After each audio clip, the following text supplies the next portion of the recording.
Who would be a Wolves fan, eh? On goes Bull. People might yet win it here for Wolves. Flash in the shot. What a goal!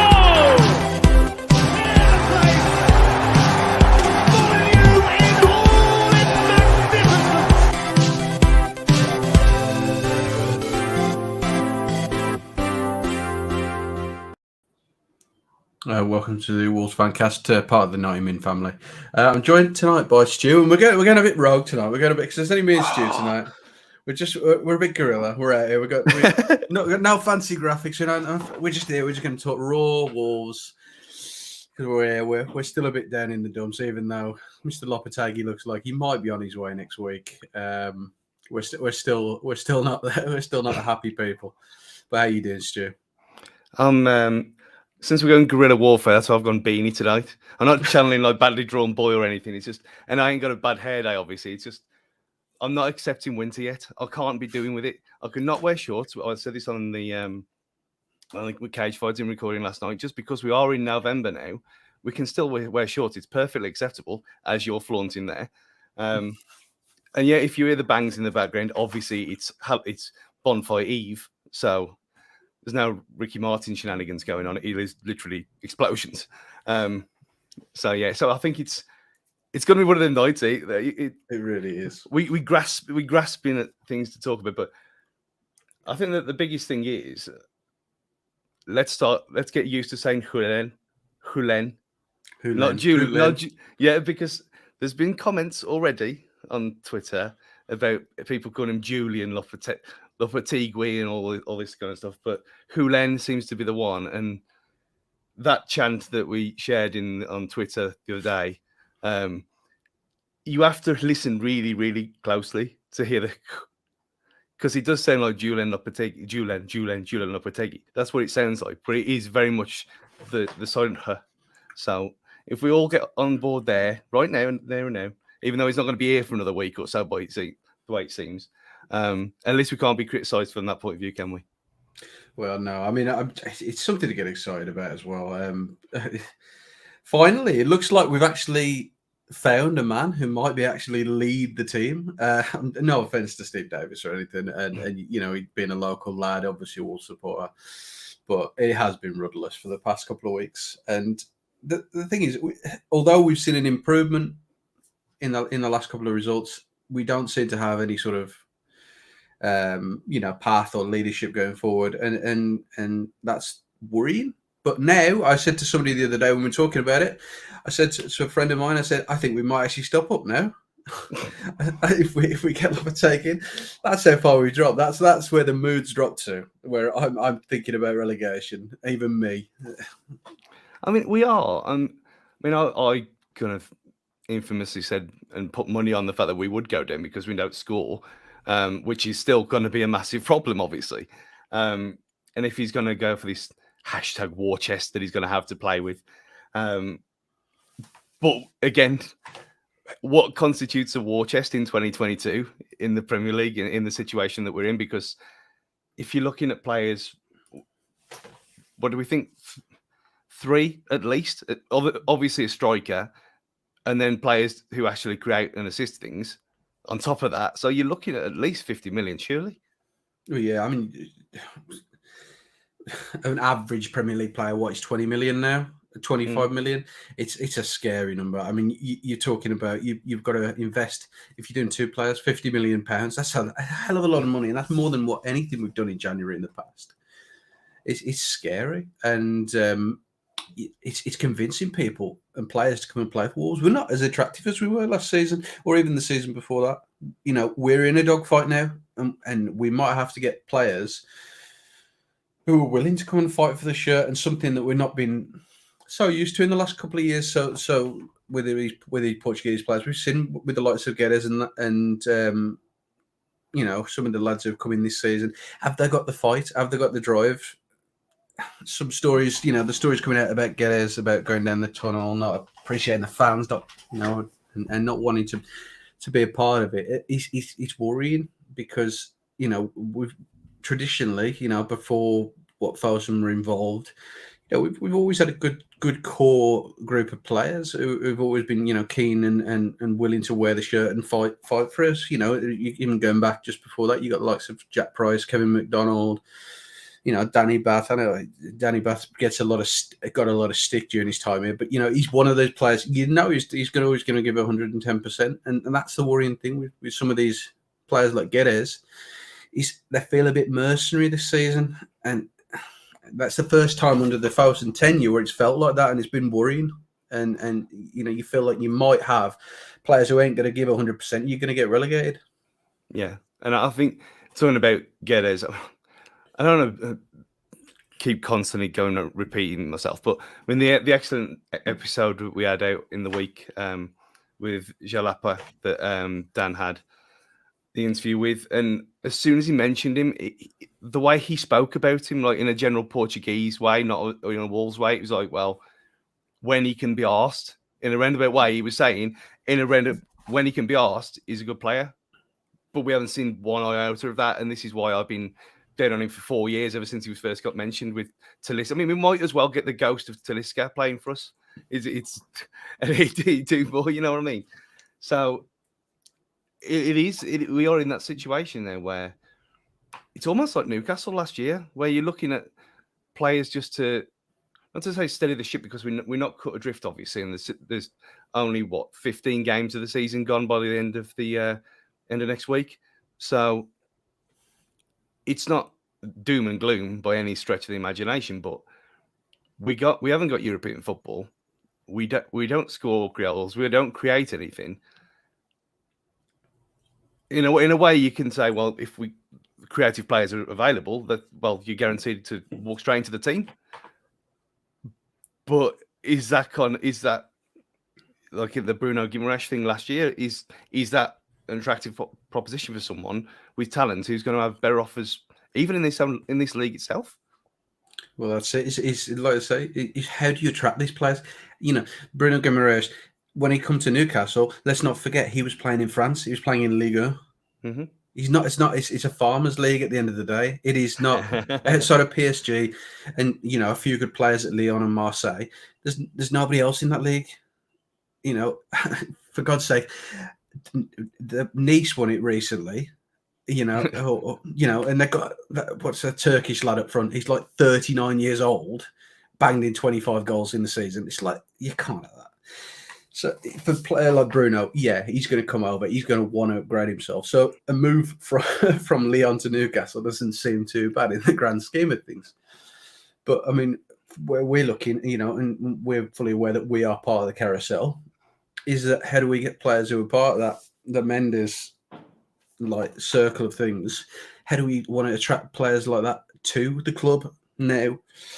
And it's scary. It is a scary thought that players won't want to come here, and the likes of Brighton, who were playing at the weekend, their scouting and player identification network is fantastic because, Mark Cucurella, fantastic last season, got his big money move to Chelsea, brilliant. But then they're able to bring in players beyond the back of that who can replace them and do just as well. And it's something that we, as a club, if we'd love to have as fans is to have that sort of scouting and player identification format that we supposedly have. Because I mean, we're supposed to have this dossier of 5,000 players. I mean, that's pretty much everyone on Football Manager, is it not? Yeah. But I mean, yeah, that is a point though. You look at the succession planning that proper, normal, sensible clubs like Brighton have got. When was the last time we actually replaced someone other than Rui with Sarr, which obviously you're replacing the keeper with a keeper, so that's not obviously the massive thing in the world. But when was the last time we actually did it properly? Because it's tough, isn't it? I mean, the only one you can even talk about is maybe Nunes has been an improvement on Dendoncker, but we haven't even seen that yet. I think Kim cursed him. I think I have to have words with Kim next time I see her and actually just get her to take the fucking hex off him because it's not the player who played for Sporting last year. It really isn't. I mean, he still hasn't played a single minute in his actual position either, which is more annoying than anything else. Well, it is. It's and we want to see the best of these players, and it seems to be the Wolves' ways to shoehorn, players into positions that don't work for him. Johnny this season, why is he playing so much on the right back? As a career, he's a career left back, as we've said in conversations before. Why try and pigeonhole people into something that they're not? And it's worrying. That comes down to management. That comes down to the way that the club's run. And as the comment just said at the bottom, we don't even have a real director of football. I mean, Scott Sellers, like he's the most Marmite person at the club right now. You like him or you either indifferent or you loathe him at the moment. And at the end of the day, he's been involved in one football club as a manager in the last 20 years in what was that, League Two, and somehow he's managed to worm his way into Wolves and go through the ranks and end up with pretty much the top job, which is he should be the equivalent of a director of football at Wolves. But it's someone who doesn't seem to be part of a vision. And I think whether that's down to Jeff Shee, whether that's down to Faust and their inexperience has been touted by some people in the media. That's something that, it's part of a bigger picture. And, is it that, Fosun haven't got the experience and they're leaning on Mendes? Maybe. And that's why Sellers can't do his job properly, because he's essentially Fosun's dog body and he's kept on a leash. Yeah. And maybe he could do more. Yeah, I mean, the way he's... I know the counter argument to that is because he's come out himself and says, I sign players I want and no one else. You think, well, okay, then you can't be exempt from criticism when you're taking the flak for it. But we all know in the same breath that that's bollocks. So, this interesting comment. If you want to comment, just put it in the chat groups if you want. From Christopher Rogers, thoughts on Bruno Lage's comments about getting sacked. And for me, it was very much, it just screamed like sour grapes, but having a point at the same time. I don't know about you, especially with the striker thing. Yeah, I mean, it was difficult. I mean, I think, especially with the striker issue that we got, I think bringing in Sasha Kaladzic, great idea, but it was at the wrong time for Sasha. Because I mean, it's coming out that Sasha had this problem with the ACL. He had got a small tear. So they allowed him to pass that medical with a tear in an ACL. That's the first mistake. The second mistake is they allow a player who's got a meniscal tear to then play in a Premier League game. He goes down holding his knee, and he plays allowed to play on. It was 3 mistakes. I mean, it's worrying how far we've come. Obviously, Dan had that good episode in the week with Joe Lapper. He was part of the fitness and recovery team. And that can combined with the very good doctors that we did have who've since left the club. And the stark difference between then and now, in terms of our medical staff, as Andrew Knight says, the medical staff need removing. And I don't disagree, because they are so inept compared to the predecessors. How can we go from having probably the best medical record and the best injury, recovery and injury prevention, should I say, in the league, to being one of the worst? It doesn't happen. It shouldn't happen. It's worrying that they've allowed that to happen. And this is a guy, we've got a club doctor who was sacked by the British Olympics and the England football team, and he's here now. And you think, well, this isn't just made up. You can go and Google this yourselves. It's where do we find these people from? Why can't we just be a sensible club just for 1 year? Yeah. It's like because we had 3 years of success, and the rest of the whole of our existence is hex beyond belief. Like, what have we done to deserve it? See, it seems everyone who's in a major position at Wolverhampton Wanderers Football Club right now has some kind of skeleton in their closet. Scott Sellers, no, we're not going to talk about it, but Scott Sellers has got his skeletons. and the new club doctor, he's got his skeletons. That's all hanging over him. That the potential doping issues with Sport England. Everyone seems to have some kind of cloud hanging over him, and it's worrying that the people in charge are employing these people, and they think that these are the people who are going to be able to take us forward and improve us. Because they are essentially part of a football club at the end of the day, even if they don't have footballing backgrounds. Part of the medical staff, they play a big part of that cog. They're a big cog in the machine, and they're not going to take us forward as a football club as it stands, which is where we are now. And as you've alluded to in the past, it's not a great look. I mean, we've got a goalkeeper who's got a broken hand. It's not exactly like our backup bad. I mean, Matthias Sarkic, very good goalkeeper. Birmingham City Player of the Year last season as well. He's got pedigree. We don't need to be pushing players out on the field who have got broken. It sounds so fucking bizarre saying it, but it's like if you were an outfield player and you broke your foot, you wouldn't be playing because that's kind of your most crucial part of your body. As a goalkeeper, nowadays, hands and feet, but hands especially and wrists, they're your bread and butter as in terms of your health and what you want to keep in good nick. And he's out there and it's broken. It's almost like they watched the Black Knight sketch from Monty Python with the flesh wound and think it's fact. Just imagining it now. He's just going to come out. He's got no arms, no legs. He's just diving around.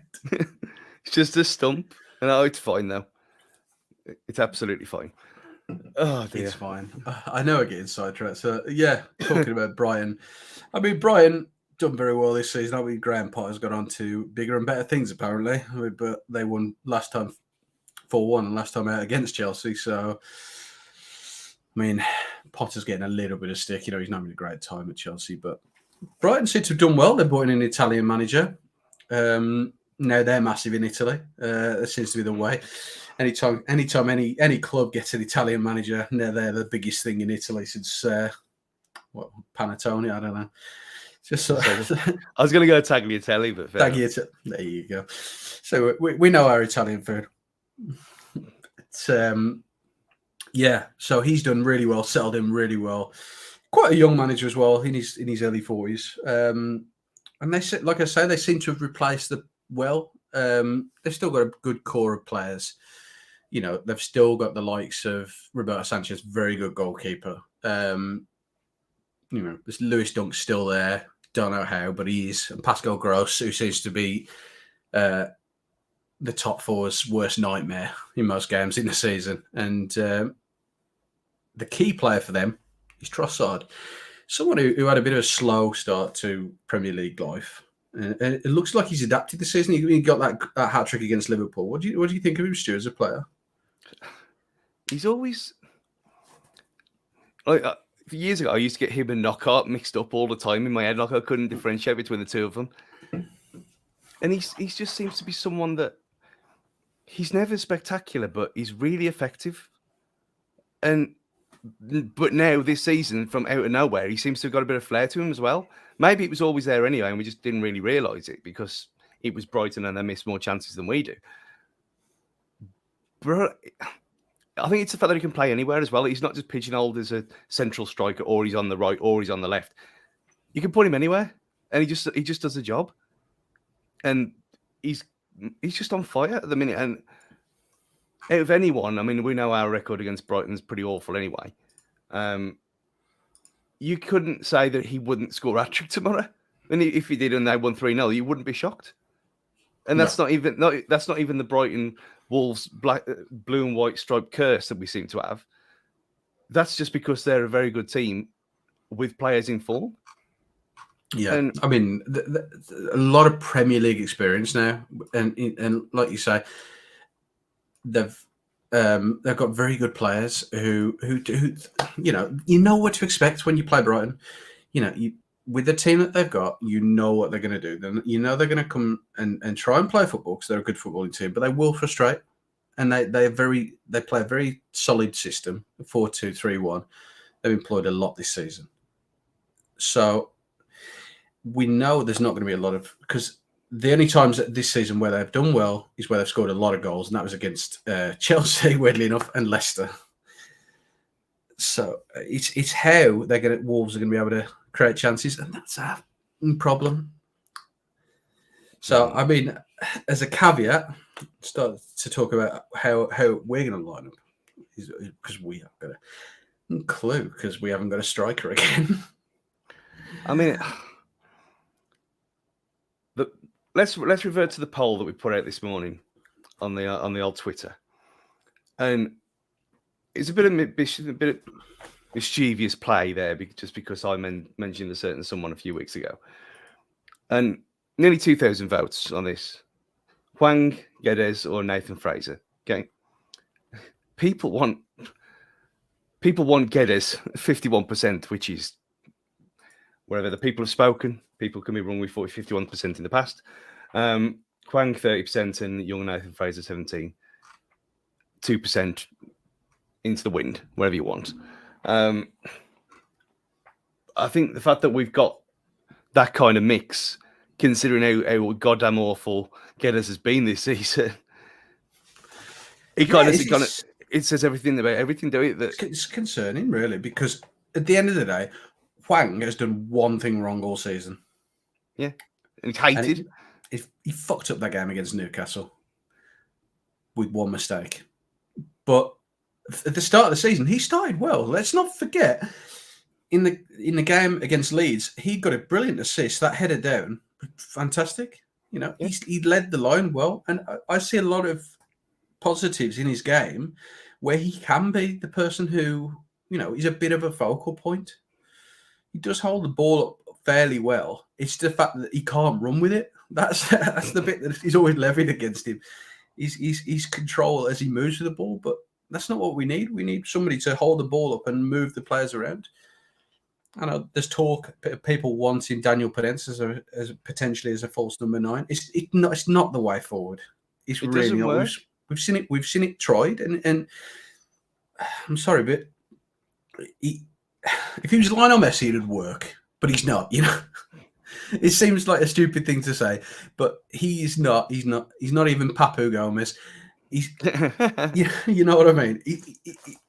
If he had quality and he scored goals and got assists, yeah, I wouldn't have a problem with it. But he doesn't seem to even do that. There is a little bit of a loving between some people with Podence, and I don't see it myself. I'm still jury out on him. I don't see enough, you know, actual end product. You know, it's the Adama sort of thing again. So where's the goals? Where's the assists? And I think that's what they could have said for most of our team, to be honest. But for me, I would be Hwang straight through the middle with Podence and Adama on the side. I don't think Guedes should be anywhere near that team at the moment. I think we need wait for Lopetegui to come in, chew him out a little bit, get him playing. If that's going to be the way forward, I can't see him being the answer at the moment, because he's not shown, like you said, he's not shown anything this season. He's not showed any fight. He's showed no desire, and he's certainly not showed any of the ability that we saw last season when he was played as a second striker. That's exactly where I wanted to caveat to. He hasn't been played in the position where he's been successful. Like we said about Nunes earlier, he's not been played where we saw the best of him at Valencia last year. Yeah. Why did they sign players? They know, because they've gone and scared them. They get all these dossiers, they get all these reports, and it shows on the report the formation. They showed where the player played, and yet they have the magical idea to play them as a left winger, where he did nothing in the previous years when he was at Valencia. Absolutely nothing. Or subsequently on the right as well, where he did nothing either. For Portugal under 21s, and it's the same thing. It's so ridiculous that we've had an ideal battering ram who's now obviously not around until maybe either the 20th or Boxing Day, depending on the Leeds game. That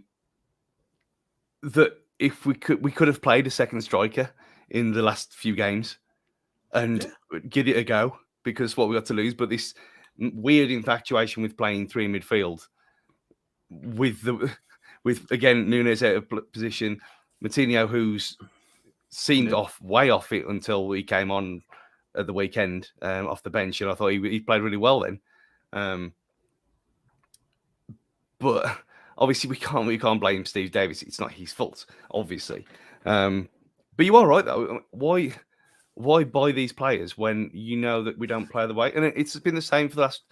Go back 2 years ago, Vitinha, who was playing in the Champions League against Juventus last night or 2 nights ago. Shit though. And it's like, well, it was not shit, is he? He was played like for the Portugal under-21s. He was right hand side of a midfield diamond kind of thing. We never played that under Nuno. So what was he going to do? Where was he going to play? He wasn't going to play as a 10 because, again, we didn't play that under Nuno. We played 2 defensive midfielders. He just didn't fit. So why was he here? We've seen the best of him now. Now he's at PSG. And like you say, that he wasn't played enough, to be honest. He wasn't given any sort of real crack of the whip when he was here. And whether that was down to Nuno's bad management of the squad, maybe it was down to the system that we were playing. Wasn't able to get the best out of Vitinha. But if you couldn't see that Vitinha had class, had ability, then you're not watching the same footballer. Yeah, he was a Moutinho, but 18 years old. Everything that we needed, and now he's literally proving it. Yeah, and now we're seeing Moutinho, falling apart. He like you said, he did well last game when he come on, but that's the first game this season where he's looked at the level that you expect from a player like that. And at his age, he shouldn't be starting every game anyway. No, it's too much pressure. Yeah. It's way too much pressure on a person who's 36 years old. I mean, come on. If it's a 36-year-old striker or it's like a centre-back, like Thiago Silva, does very well at Chelsea. He's under no pressure because Chelsea kick the ball. But when Wolves and we don't keep possession and we've got to make pressures and you're 36 years old, you're going to burn out real quick. And he can't do it. And okay, Traoré is raw. Boubacar Traoré. He's a raw player. But he's young. He's got the energy. He's got the tenacity. He's made to be a Premier League player in the next couple of years. Just give him more game time. It's okay. Yeah, he might get yellow cards, but I'd rather him get yellow cards, get up to 5 yellow cards, 10 yellow cards, get the suspensions, because them are the games then when Moutinho can be involved, or Hodge, or Kundal, if he wasn't at Swansea, would be involved.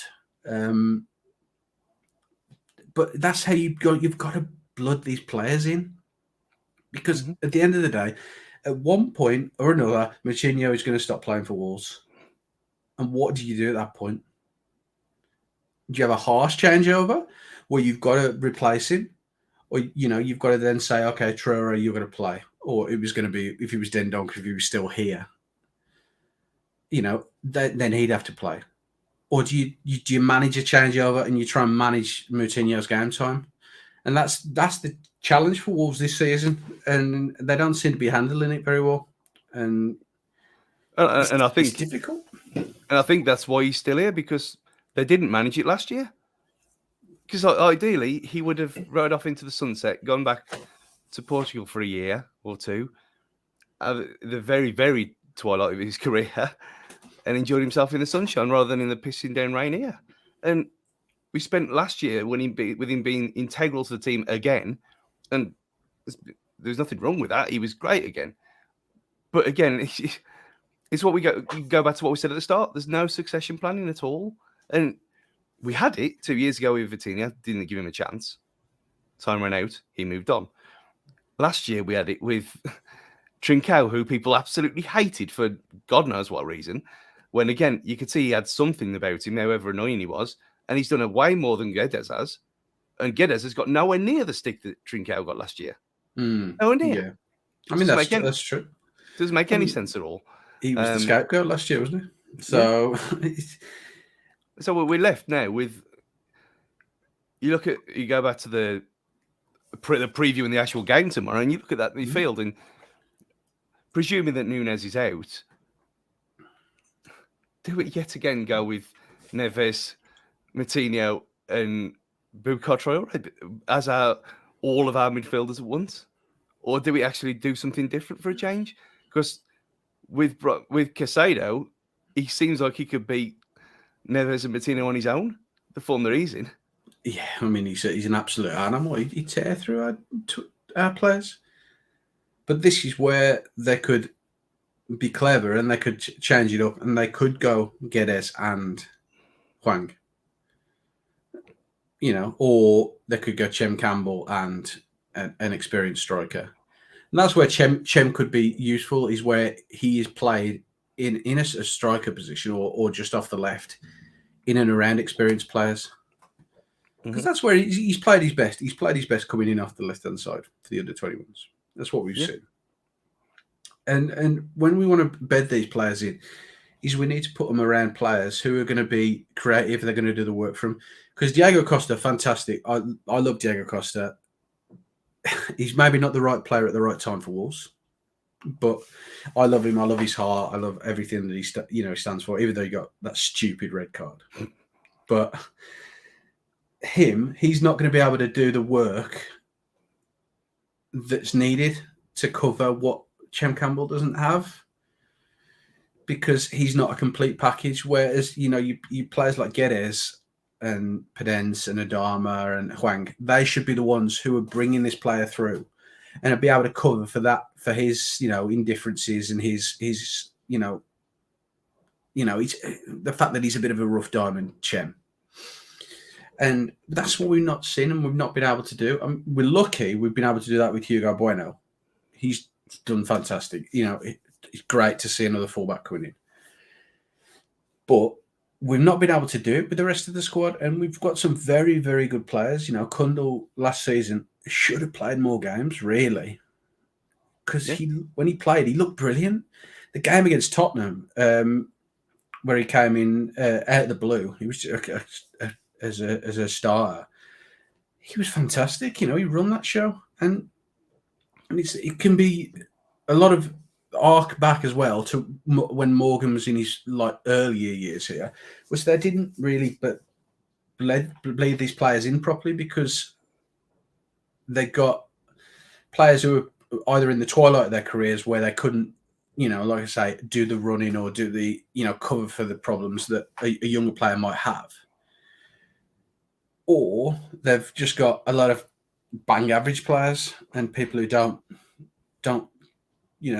score goals, get assists, which is what we seem to have. Yeah, and you're right. I mean, there's going to come a time that when Bueno's going to have to step out, because he's 20 years old, 21, something like that. And we've got another young left back there in Nuri. Johnny, God knows what's happened to him. It looks like injuries have caught up with him. He needs significant time away, or just to not be played on the right hand side, which he clearly doesn't like doing. So we have got two very young-ish left backs now.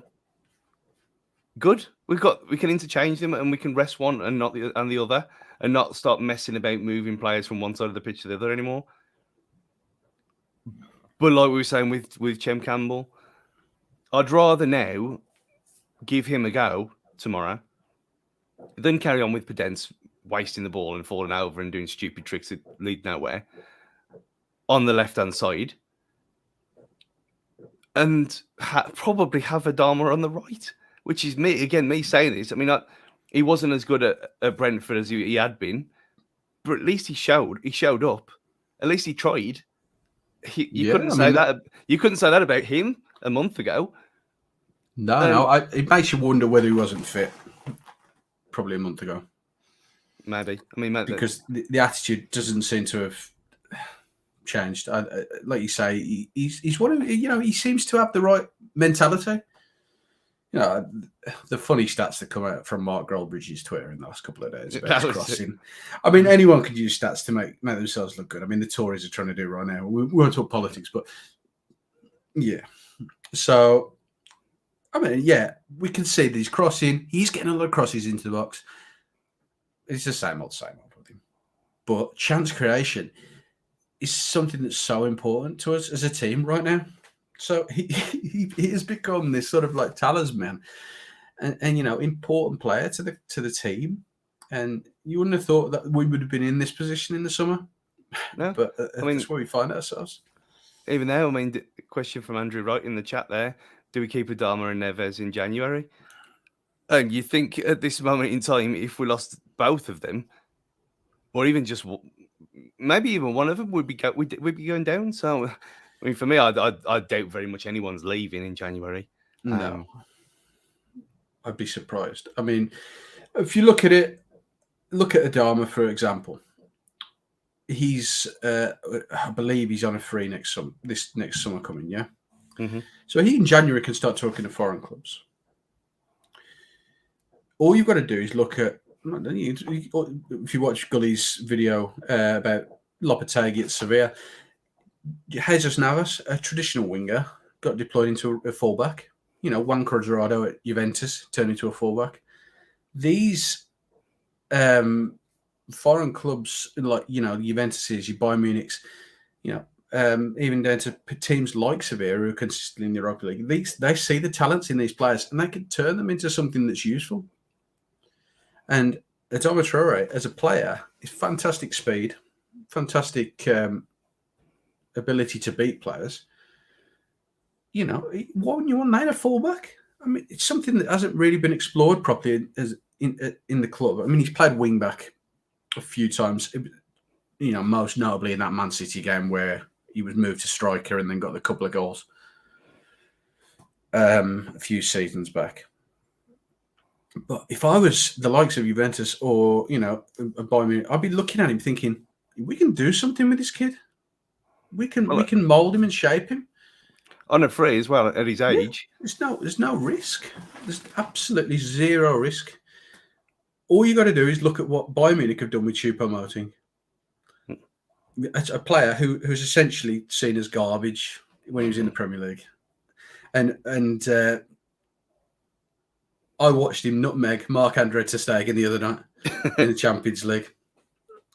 He was absolutely world class. He held the ball up. He made the two centre backs. One was Marcus Alonso for Barcelona, which was bizarre. But the other one was Jules Koundé, who of Sevilla last season, but he made them look average, and we don't really realise what we've got in terms of players, because a lot of our players have got things that you can't really coach. Like with Adama, you can't coach speed. You're as fast as your body allows you to be. Yeah. But you can coach technique. And that's the one thing that's failed Adama through his career. He's not been coached very well. Barcelona last season, he goes on loan to them. Xavi, I mean, if people have been keeping an eye on what people have been saying about Xavi in Barcelona and what he's been doing with his coaching staff, bringing his brothers in. I mean, it sounds a bit Bruno Lage, I'm not going to lie. But bringing his brothers in, lower league coaches, people who've not had experience working with Premier League level clubs or La Liga level. It's having the ability to bring out the strengths in a player and making them better. And to caveat that onto Lopetegui again, and hopefully he, being all and well, he's announced as the new manager in the next couple of weeks. He is, as a coach and a manager, has this ability to mould players and make them better. And Gully was talking about it the other day, is how he has the ability to bring out the weaknesses for players and make them strengths. And that's what a good coach does and a good manager, is he isolates things that are weak about a player, Adama, the end product. And that's all he'd be working on in training. You don't need to work on fitness and being fast, because it's natural. David Beckham, when he was playing, he'd be there a couple of hours after training doing free kicks because it's technique. It's technique. It's technique. It's technique. And repetition is the only way to improve. Yeah, and that's what. Well, there was numerous cases under Nuno of doing that here as well, and obviously that repetition does lead to a shelf life of 2 or 3 years. But who really cares about that at this point in time? And that's why you see managers moving on so much now.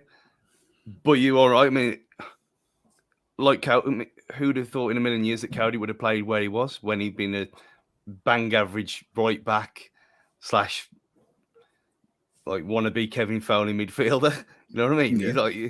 He was not a very good player until he got moved into sweeper, and then he was excellent for us. And then what happened. But still, that was through coaching more than anything else. That didn't happen overnight. So we need to, and I described Julen as Nuno, like a deluxe version of Nuno the other week, and that's exactly what he seems to be.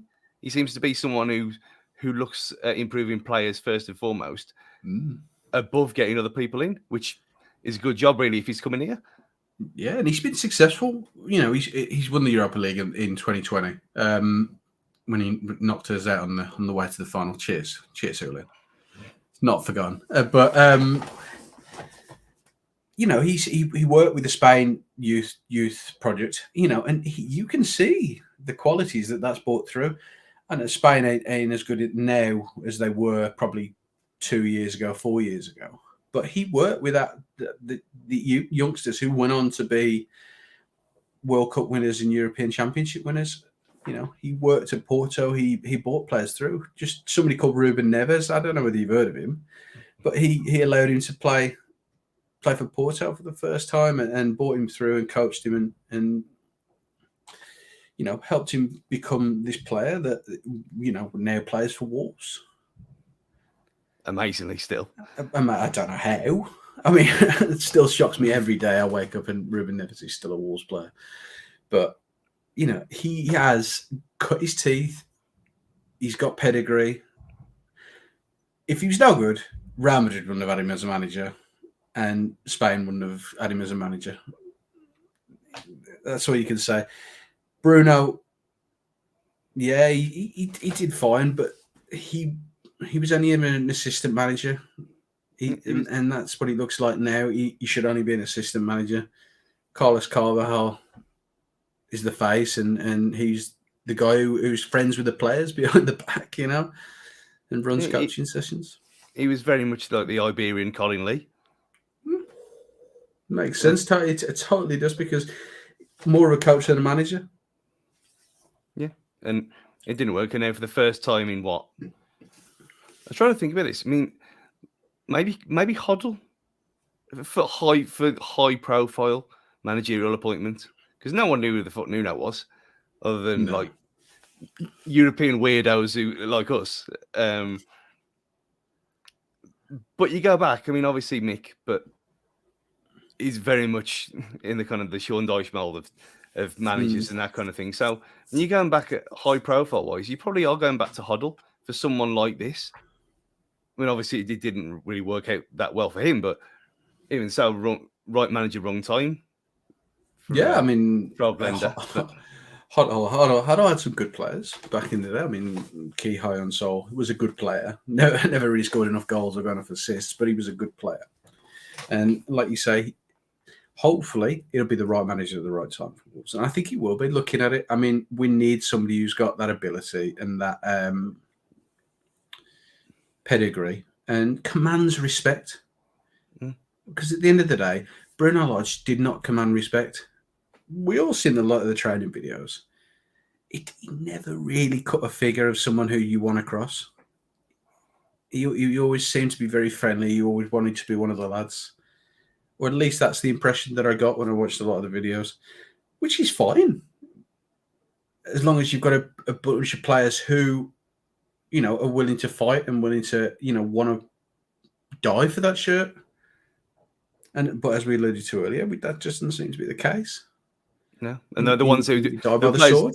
The players who did, he got rid of. So he very much died on his own sword. Then we do go on to tomorrow. Then what? I know we've kind of flitted around it, but would you think it was 4-3-3 again?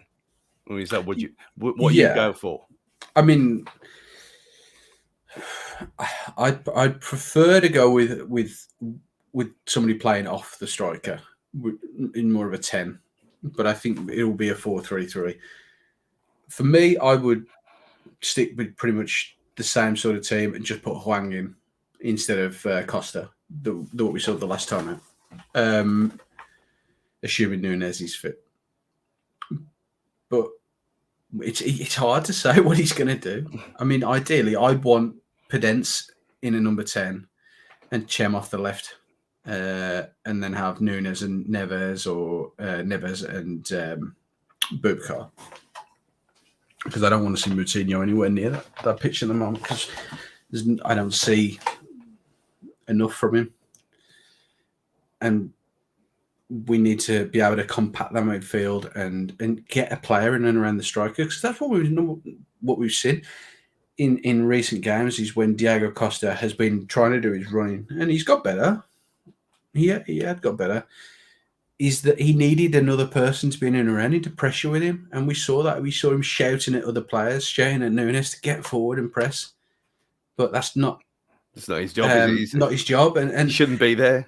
You allude to Gonçalo Guedes should be utilised as a second striker with Moyes. That's what he should be playing. And Guedes could be one who plays off Hwang. And like I say, Hwang did really well at the start of the season, holding the ball up. I just saw some very good things in like the Leeds game. The Leeds game, we only dropped points there because of Aït-Nouri's mistakes. Yeah, but you go back to that Champions League game against Liverpool when Hwang scored. I mean, he's got actual decent goal scoring pedigree in him, and like we saw it in the summer after he'd done his military service, he went off and scored goals again, and no doubt with Sonny being injured, he's going to go to the World Cup and be fucking top goal scorer there, and you wouldn't put it past him. For them, obviously not for the entire tournament, but just I don't get why he gets so much shit. Obviously, he was injured last year, and I know when we ranked him at the end of the season, on giving him a 4 or something, but that was clearly because he was not right. There was something not right with him, and he didn't perform. But it wasn't through the lack of trying. And I'd much rather have players like Hwang. And I know Dan hates all this stuff about, it's trying over and apologising for your mistakes afterwards and stuff like this. But none of them do anything anyway. So I'd rather have a front four of Chem Campbell, Hwang. I'm kind of low. Podence or Guedes off Hwang, just because we've tried everything else and it doesn't work. And Adama on the right, it's very slim pickings up front as per usual. But I kind of would. I would rather go with 4 in midfield than 3, just because we've seen it too many times and nothing changes every week. And if Steve Davies has got 2 games left, not counting the Leeds game, 2 Premier League games left, then let him experiment. Give the kids who he's worked with a chance, because they're not necessarily going to get it after Christmas. No, well, that's it. His players like Bueno now, he's given the opportunity. They actually stand a good chance now to impress the new manager and moving forward. You might get an opportunity again. But like I said, Chem Campbell, they've got to pull them through and show now, because, like you said, they might not get a chance under Lopetegui if he comes in. Because, he's going to want to shore things up. And the thing is, with the midfield 3, as you've said, is that works as a system. It's a great system when you've got possession and when you control a game. But Wolves don't control a game. We don't. I think you can count on one hand this season how many games we've had more than 50% possession. Probably 2 or 3. Yeah. And good comment there from still with the, if you're going to be northern about it. I don't buy the 2 loose Núñez can't play in a 2 stuff. Yeah, it's nonsense as always, because What? Because he seems a bit slight on the ball because of the way he moves. So he played in a 2 for last season on the left hand side. Look at the goals he scored. Look at the positions he got himself into. Yeah, you can see he's got talent. He's got ability, and as a player, you want to thrive under that. And you know, when you can score goals from 40 yards out, and 30 yards out, you want to get him into those areas. You know, he's a fantastic long shot taker. He's not one of these who should be dribbling around the edge of the box. And likes of Huang needs to be played in his right position. And as Tatavia has just put in the comments there, you know, he's a decent number 9, but you've got to get support around him. And pigeonholing players into the wrong position has been a very, you know, as a thing that's defined Wolves probably in the last 5 years. We have pigeonholed players into positions that aren't their own. Ruben Neves playing a lot deep. Ruben Neves playing centre back this season. It just sticks out as the most bizarre thing under Bruno Lage's tenure. Even under Nuno, we saw it as well. I mean, Ruben Neves was tend to play it deployed in a position which was slightly deeper or slightly, you know, he couldn't affect the game as much. And you want to get the best out of these players. You know, they're fantastic footballers. And it frustrates, and it must really do everyone's head in when they see somebody leave Wolves and they perform like Diogo Jota. Okay, yeah, he's playing in a fantastic Liverpool team where they're going to create a lot more chances. They're going to have a lot more of the ball, control the game. But that Diogo Jota is not the same Diogo Jota who played for Wolves. In the last 6 months, especially. It's unreal. I've never seen a guy score so many headers for being 5'9". He's unreal. It's disappointing when we're able to turn around and we'll look at players who used to play for us doing well, and we never got to see it, and we never got to experience it as fans, and that's where I see, you know, whether the club needs to make this next decision the right decision, because it has got more, the animosity starting to build a little bit again. You know, even though Steve Davis is coming in, he's doing his best, and as we say, he's doing the best with the tools that he's got and the experience that he's got. But at the end of the day, they're charging a hell of a lot of money as a football club for a Premier League season ticket to watch no goals, essentially at home. The value for money just isn't there.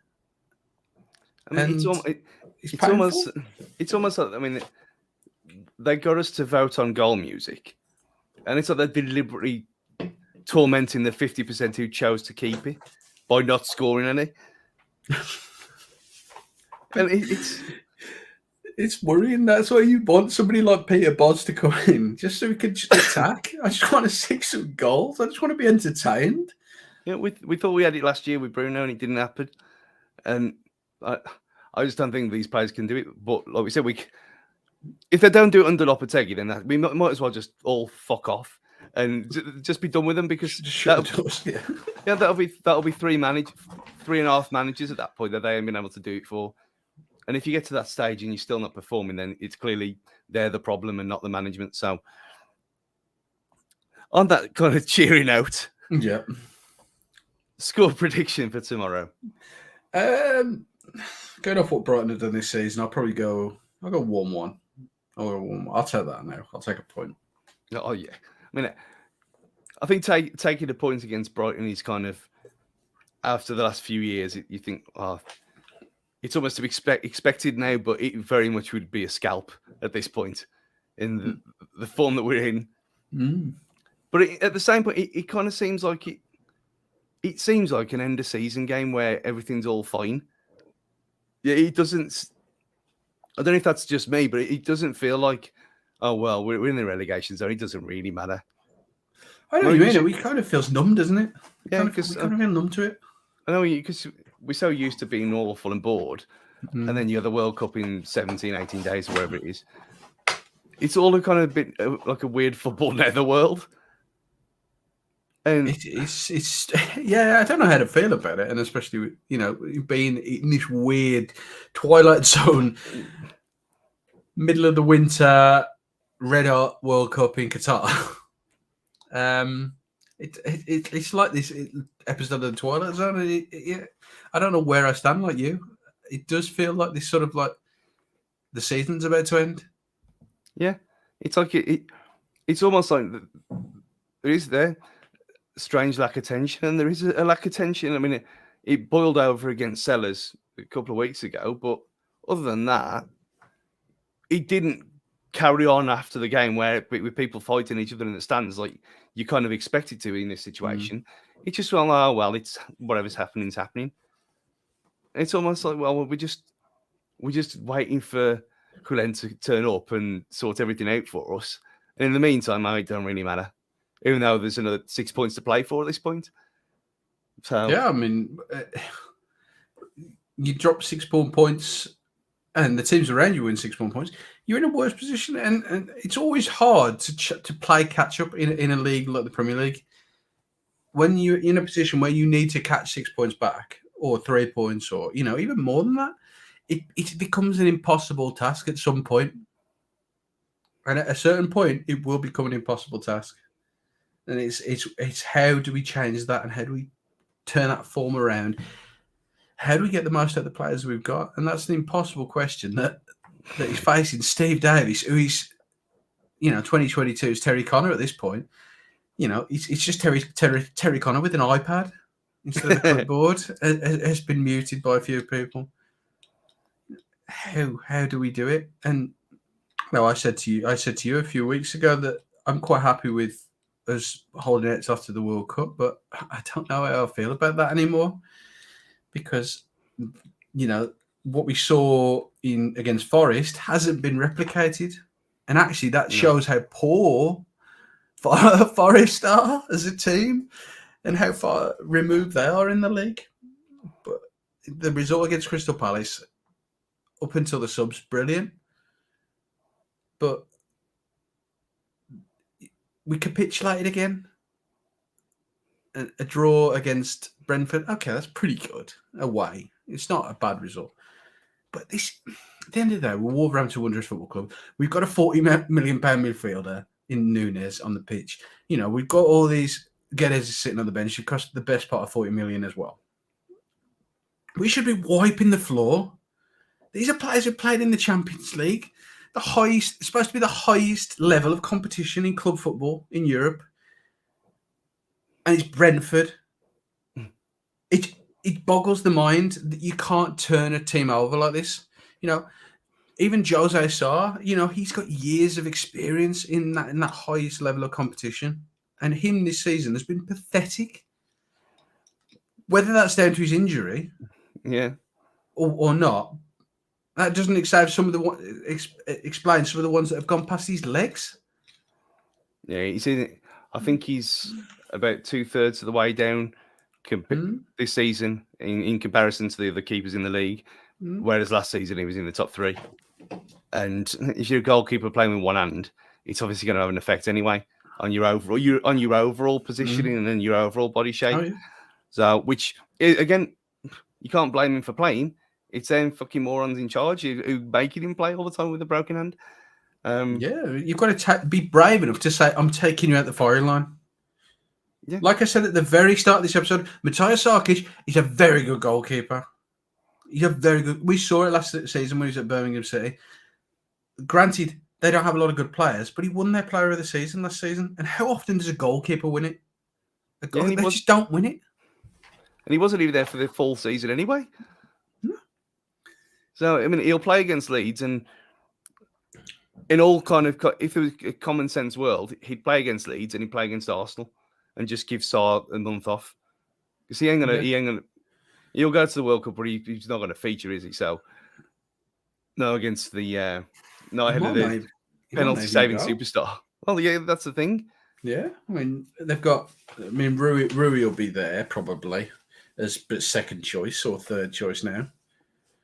But they've got some very, very good goalkeepers coming through.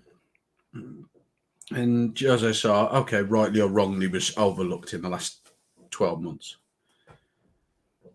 But these are now times where we can pull all these players out, get them to recover. The likes of Johnny, who, as you say, he looks like he needs a reset. Yeah. It's either he needs time to rest and recover, or he needs to be shot behind a fucking, behind the bike sheds and taken out and put out of his misery. But yeah, as said in the comment there, it's going to be like another pre-season. So get a manager in as soon as possible. And the players who aren't going to go to the World Cup, the likes of Adama and some of the other squad players, get them working and get them adapted to the style. Because how many of Wolves' first team are going to be going to the World Cup? Maybe 4 or 5. Yeah. Still half a team who you can be, I don't want to say indoctrinated, but like sort of molded into a style of thinking of how you're going to play under a new manager and a new system going into the new season. What is essentially for us is going to be a new season. I mean, It's day zero. It's only the same as any other World Cup year anyway, or Euro year, where the players who featured for the countries come back later on, whereas everyone else is still there doing, the ones who don't go and represent are with the clubs, and that's exactly what it's going to be like here. And I saw today that Newcastle they've got a home friendly in December, and the tickets went on sale. I can't remember, a Spanish side that they're playing at home in December. You think, well, okay, people are really using it as another pre-season. And we've got that mini break in is it Turkey or somewhere like that? So it kind of is, and that's the kind of hope that we've got. And if these 3 games are going to be the Steve Davis's big supporters club loving dream swan song, then you got to say hands up, cheers, and see you back with playing with the kids, because that's what he's good at. And we've now got hopefully nothing goes wrong, and Julen turns up. I mean, the fact that he's not going to even be here until after Arsenal's a bit of a weird one. Do you think, what is it, 3-4 hours on a plane? If that, from Sevilla, it's nothing, is it? Yeah, or wherever he's in Madrid, probably.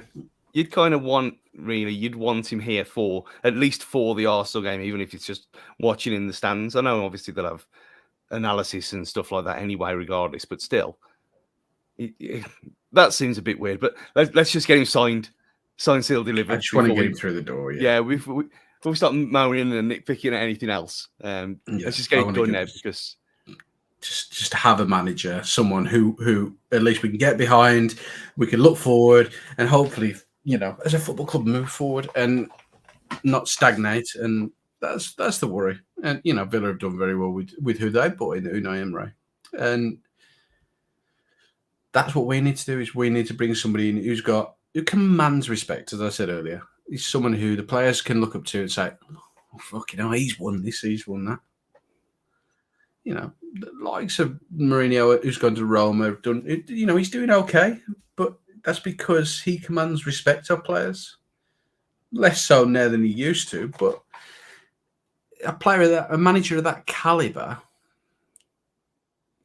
brings a certain level of, okay, he walks into the dressing room, he can put his chest out and say, I've done this, I've done this, I've done this. What the fuck have you done? Nothing. So pipe the fuck down. But you can't imagine Bruno Lage doing that. You just can't. You can't imagine Bruno saying anything back to the players. No, and Michael Cox said this on the Totally Football show today. Well, yesterday. You look at the caliber of managers that you can attract to the Premier League, and that's just Villa and us. Very mid-table, not really going to do anything, not really going to challenge for anything, maybe a Conference League position at best. And yet we get in managers who are courted all over Europe who've actually won things within the last school years. You know what I mean? So this is going back to what I said earlier about pedigree. And we haven't had anyone with pedigree like this before, or for a very long time, but definitely not in the Premier League. So I'm looking forward to it now. And I kind of it doesn't really matter to bed tomorrow, which is a weird thing to say. Yeah, I'm going into it open-minded. on one of these. I'm dead behind the eyes at the moment. I'm just thinking, if we get a result, fantastic. If we don't, I'm not going to cry about it because, as you know, no, there's no tension, there's no worry. The season restarts after the World Cup. The future is not set. Exactly. Yeah, so if you want to join us on Sunday when we go completely against all this and start screaming at each other and ranting and raving, then please do so. But we are part of the 90 Min Network, as you all know, despite there being no banners today for obvious reasons because Danny's recovering. Who else do we have to thank? Anyone else? Pixel Yeti Media, also sponsor of the Wolves Fancast. And we are partnered with Chickaroos at the moment. If you use code FANCAST10, you get 10% off your bill, or use your Wolves season ticket, you will get a discount as well if you go to the Wolverhampton branch.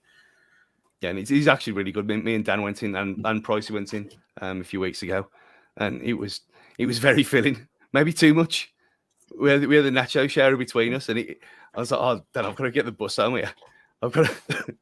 There was only a limit on the babysitting duties, and I literally had to leave food. There was so much of it. That's just not a plug because I clearly forgot. It's just actually a really good place. So if you're hungry, and it's the last 3 o'clock kickoff of the year, in fact, amazingly. So there's no excuse. Go to Chickaroos after the game. Get Chickaroos. Get your 10% off. Fancast 10 or Wolves season ticket holders. Show your season ticket. So on that positive note about food, because that's all that we care about, right? That's food and beer. And now I'm hungry. Yeah. On that positive note, enjoy it, Wolves fans, tomorrow. Hopefully we get a positive result, but if it's not, it's nothing to worry about. So it's good night from me. And good night from me. Eat well. Yeah, eat well. Good night, Wolves fans.